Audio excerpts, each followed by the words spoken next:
नमस्ते दोस्तों। भाग्यश्री धर्म में आपका बहुत बहुत स्वागत है।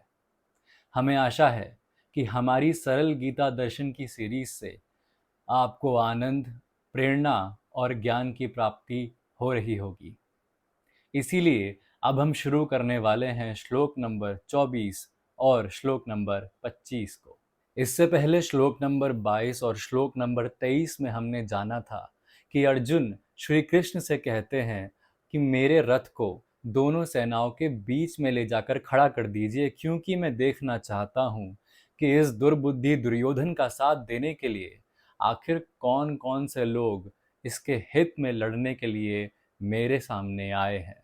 इसके बाद कुरुक्षेत्र युद्ध के बारे में बताते हुए संजय कहते हैं, एव मुक्तो ऋषिकेशो गुडाकेशेन भारता सेनयोरुभयोर्मध्ये स्थापयित्वा रथोत्तमम् भीष्मद्रोणा प्रमुखतः सर्वेषां च महीक्षिताम् उवाच पार्थ पश्येतान् समवेतान् कुरुनिति। श्लोक नंबर 24 और 25 में संजय बताते हैं कि हे धृतराष्ट्र, जब अर्जुन इतना सब कह देते हैं उसके बाद श्री कृष्ण अर्जुन का उत्तम रथ लेकर दोनों सेनाओं के बीच में खड़े हो जाते हैं। द्रोणाचार्य और भीष्म पितामह के सामने खड़े हो जाते हैं और सारे राजाओं के सामने भी खड़े हो जाते हैं। उस समय वो अर्जुन से कहते हैं कि हे पार्थ, देख, तुझसे युद्ध में लड़ने के लिए कितने लोग जुटे हुए हैं, इनको अच्छी तरह देख। मैं आपसे ये कह देना चाहता हूँ कि ये श्लोक बहुत ही महत्वपूर्ण है और बहुत ही निर्णायक भी है, क्योंकि इसी श्लोक से अर्जुन के मन में वो भ्रम पैदा होना शुरू हो जाता है, जिस भ्रम को नष्ट करने के लिए खुद श्री भगवान अपने मुख से योग कर्म का ज्ञान देते हैं और अर्जुन को अपना असली रूप दिखाते हैं। सबसे पहले संजय धृतराष्ट्र को भारता कहकर बुलाते हैं। वो उनको ये इसलिए कहते हैं क्योंकि सारे कौरव, सारे पांडव राजा भारत के ही वंशज हैं। इसी वजह से उनको धृतराष्ट्र नहीं बल्कि भारता कहकर बुलाया गया है। यहाँ पे पहली बार हमें ये देखने को मिलता है कि एक श्लोक में एक ही इंसान के पुराने रिश्ते के बारे में हमें बताया जा रहा है, जो आगे जाकर बाकी सारी चीज़ों से लिंक कर जाएगा, मतलब मिल जाएगा, और हमें पता लगेगा कि आखिर ह्यूमन रिलेशनशिप्स मतलब इंसान के रिश्तों को इस श्लोक में क्यों बताया गया है। इसके बाद संजय अर्जुन को गुड़ाकेश कहकर बुलाते हैं। वो उन्हें गुड़ाकेश इसलिए कहते हैं क्योंकि एक बार अर्जुन ने शिव जी की बहुत घोर तपस्या की थी, उनका बहुत ध्यान किया था। उस ध्यान में वो एक बार भी सोए नहीं थे, और जब उनको शिव जी के दर्शन की प्राप्ति हुई उसके बाद से उन्होंने निंद्रा मतलब नींद पे विजय प्राप्त कर ली थी। उनको कभी भी नींद नहीं सताती थी, ना ही कभी उनको आलस सताता था। इसीलिए उनको गुड़ाकेश कहकर पुकारा गया है। यहाँ पे संजय फिर से अर्जुन के एक गुण के बारे में बता रहे हैं, और साथ ही साथ वो धृतराष्ट्र को फिर से एक हिंट दे रहे हैं। धृतराष्ट्र को फिर से ये बताने की कोशिश कर रहे हैं कि तुम्हारे बेटे एक ऐसे इंसान से लड़ने जा रहे हैं जिसमें गुणों की कोई भी कमी नहीं है, और खुद ऋषिकेश श्री भगवान उनके साथ उनकी सहायता के लिए खड़े हैं। इसी बात से हमें एक और चीज़ सीखने को मिलती है। हमें यह सीखने को मिलता है कि हम जितने भी जीव हैं, हम जितने भी मनुष्य हैं, हम सब एक तरह की निंद्रा में ही हैं। हम एक तरह की नींद में ही रहते हैं पूरे जीवन, क्योंकि जब तक हमें ब्रह्म की प्राप्ति ना हो जाए, जब तक हमें अपनी मूल की प्राप्ति ना हो जाए, उस अंश की प्राप्ति ना हो जाए जहाँ से हमारा आविष्कार हुआ है, जहाँ से हम पैदा हुए हैं, तब तक हम पूरे जीवन नींद में ही बिताते हैं। मतलब अगर हम ध्यान करें भगवान की तरफ सच्चे मन से, पूरी धार्मिकता से और पूरे ज्ञान के साथ उनकी शरण में जाएं, तो फिर हमें ब्रह्म की प्राप्ति होती है और तब हम अपनी आध्यात्मिक नींद से जाग जाते हैं। तब हमारी चेतना जागृत हो जाती है, हमारी आत्मा भी जागृत हो जाती है। तब हमें ब्रह्म की प्राप्ति हो जाती है और अर्जुन को भी ब्रह्म की प्राप्ति हो गई थी, क्योंकि उन्होंने शिव जी की प्रार्थना की थी, शिव जी का ध्यान किया था और शिव जी ही तो ब्रह्म है। इसके बाद हम देखते हैं कि श्री कृष्ण अर्जुन को पार्थ कहकर बुलाते हैं। पार्थ मतलब पृथा का बेटा और कुंती का दूसरा नाम पृथा था, इसीलिए अर्जुन को उन्होंने पार्थ कहा। इसके बाद हम देखते हैं कि श्री कृष्ण जब कहते हैं अर्जुन से कि देखो तुमसे लड़ने के लिए कितने सारे लोग एकजुट हो गए हैं, उस समय वो द्रोणाचार्य और भीष्म पितामह का नाम भी लेते हैं। वो ऐसा इसलिए करते हैं ताकि अर्जुन को फिर से याद आ जाए कि द्रोणाचार्य और भीष्म पितामह उनके गुरु हैं। ये वही लोग हैं जिन्होंने बचपन से उन्हें सिखाया है, पढ़ाया है, चलने से लेकर तीर चलाने तक सिखाया है। और ये लोग अर्जुन के जीवन में बहुत महत्वपूर्ण हैं। उनकी भूमिका को हम दरकिनार नहीं कर सकते, इसीलिए वो द्रोणाचार्य और भीष्म पितामह का नाम लेते हैं। लेकिन आखिर श्री कृष्ण ऐसा नटखट कार्य क्यों करते हैं? इसका जवाब हमें मिलता है आगे। इस श्लोक में श्री कृष्ण एक और बात कहते हैं। वो सारे कौरवों को कुरु बुलाते हैं ताकि अर्जुन को फिर से ये स्मरण हो जाए कि ये सारे के सारे लोग उसी के कुल के हैं, ये सारे के सारे लोग उसी के भाई बंधु हैं, उसी के रिश्तेदार हैं। पर आखिर श्री कृष्ण ऐसा कर क्यों रहे हैं?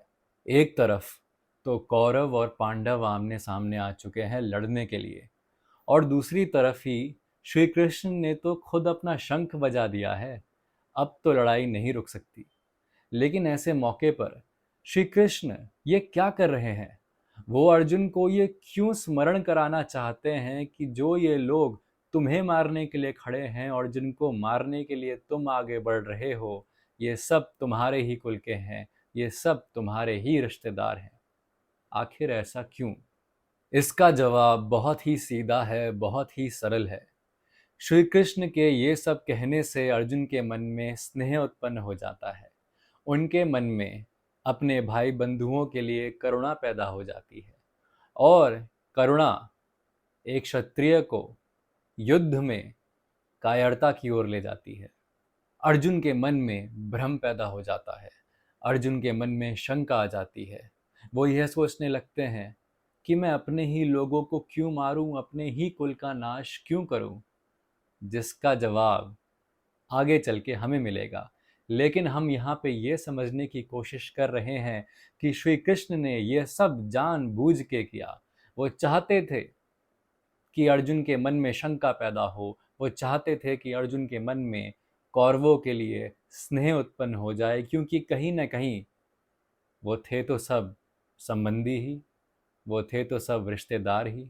श्री कृष्ण ऐसा इसलिए करते हैं ताकि वो अब अर्जुन को वो ज्ञान दे सके, अर्जुन को कर्म और योग के बारे में वो चीज़ें बता सके, जिससे आने वाले समय में, कलयुग के समय में, हर एक जीव का, हर एक मनुष्य का कल्याण हो पाए।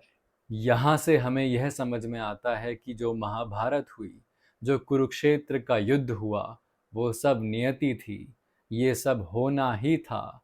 और आगे जाके तो श्री भगवान खुद अपने मुख से कह देते हैं कि हे अर्जुन, इन सब लोगों को जो तुम देख रहे हो, ये जीवित नहीं हैं, ये पहले ही मर चुके हैं, क्योंकि आत्मा को कोई नहीं मार सकता। लेकिन इस बारे में हम आगे बात करेंगे। पहले यहाँ पे यह समझते हैं कि ये जो भी हो रहा है, ये भगवान की ही मर्जी से हो रहा है। भगवान चाहते हैं कि ये हो, और उसके बाद वो अर्जुन को एक ऐसा ज्ञान दे जो अनंत काल तक मनुष्य को जीवन जीने की सही प्रेरणा देता रहेगा, जो मनुष्य को सही रास्ते पे ले जाने की एक किताब बन जाएगा, एक ऐसी छड़ी बन जाएगा जिससे इंसान सहारा लेकर सत्य के मार्ग पे, धर्म के मार्ग पे आसानी से चल सकता है।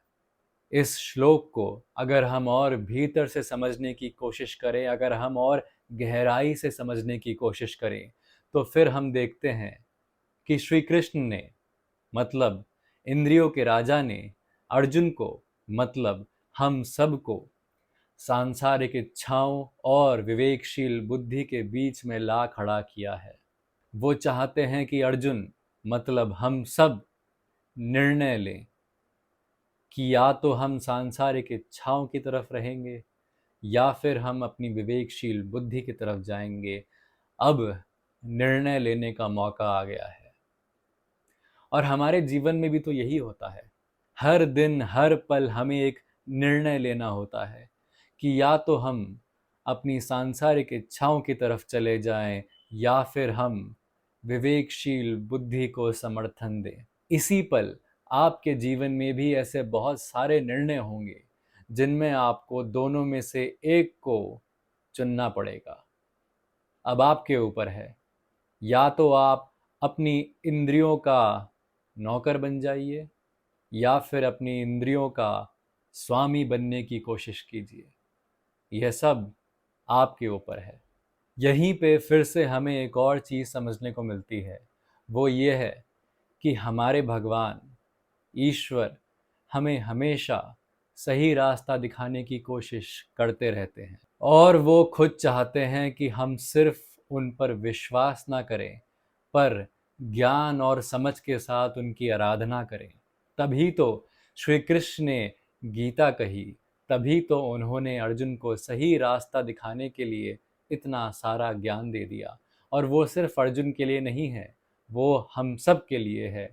और इसी वजह से तो हम सब गीता पढ़ने की कोशिश कर रहे हैं, उसे समझने की कोशिश कर रहे हैं, क्योंकि हम उन लोगों में से हैं जो सिर्फ मानते नहीं, जो पहले जानते हैं और फिर उसको मानते हैं। अगर हमारी आध्यात्मिकता ज्ञान से भरी है तो ऐसा नहीं कि ईश्वर उसको स्वीकार नहीं करेंगे, वो ज़रूर करेंगे, लेकिन ऐसी आध्यात्मिकता निम्न वर्ग की होती है। हमें ज़रूरी है कि हम भगवान पर विश्वास तो करें, लेकिन ज्ञान और समझ के साथ उनको जानने की कोशिश करें, उनका मूल समझने की कोशिश करें और वहीं से ब्रह्म तक पहुंचने की एक कोशिश करें। तभी तो भगवान ने हमें एक बहुत ही सुंदर उपहार दिया है इस जीवन में, और वो उपहार है हमारा दिमाग, हमारी बुद्धि, जिसका हमें इस्तेमाल करके ही सत्य को ढूंढना है। हमें चीज़ें सिर्फ माननी नहीं है, चीज़ों पर अंधा विश्वास नहीं करना है, पर अपनी विवेकशील बुद्धि को मजबूत करते हुए ज्ञान के साथ साथ सत्य की परख करनी है। और तभी हम सही निर्णय ले पाएंगे, तभी हम ब्रह्म की तरफ जा पाएंगे। हमारे साथ जितने भी लोग जुड़े हैं, जितने भी लोग गीता का अध्ययन कर रहे हैं, वो सब जानते हैं कि हमें अपनी बुद्धि से हमारे अंधे मन पर नियंत्रण पाना है, उस पर पकड़ बनानी है। अगर हमारे अंधे मन पर हमारी इंद्रियों का, हमारी सांसारिक इच्छाओं का राज हो गया, तो फिर हमारा विनाश कोई नहीं रोक पाएगा। इसी बात के साथ हम खत्म करते हैं यह वीडियो, और हम आशा करते हैं कि आपको इस वीडियो से कोई ना कोई प्रेरणा ज़रूर मिली होगी और आपका आज का दिन थोड़ा सा ही सही बेहतर ज़रूर हो गया होगा। अगर आपको हमारी वीडियोस अच्छी लगती हैं तो कृपया करके उन पर कमेंट ज़रूर करें, इस चैनल को सब्सक्राइब ज़रूर करें और अपने मित्रों, अपने परिवारजनों के साथ सरल गीता दर्शन को ज़रूर शेयर करें। अगली वीडियो तक अपना ध्यान रखिए और भगवत गीता को, श्री कृष्ण को अपने जीवन में बदलाव लाने दीजिए। धन्यवाद।